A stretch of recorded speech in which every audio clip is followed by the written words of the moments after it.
So why you ask what is one tip you can share to get monetized faster? So why you for this, I would really go back to like the end screen promotions we talked about at the start of this call. So if you have like 5 to 10 videos uploaded and you don't see the traction that you're expecting or want, you can do these end screen promotions or competitors their channels to lead their audience to your audience basically, and get some views in quicker. That is like one of the best tips I would have for you. And then other than that, it's just finding a good niche. Like if we listen to today's calls and seen like the success from some people here, like 6 videos monetized, 8 videos monetized, first 24 days monetized.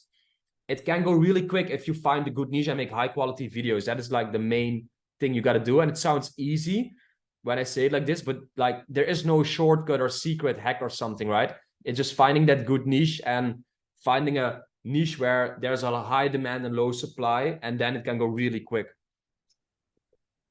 Right, you said, okay, noted, Casper, will do that at video and promotion. Yeah, do that when you get like 5 to 10 videos uploaded, so the viewers have something to watch when they come to your channel.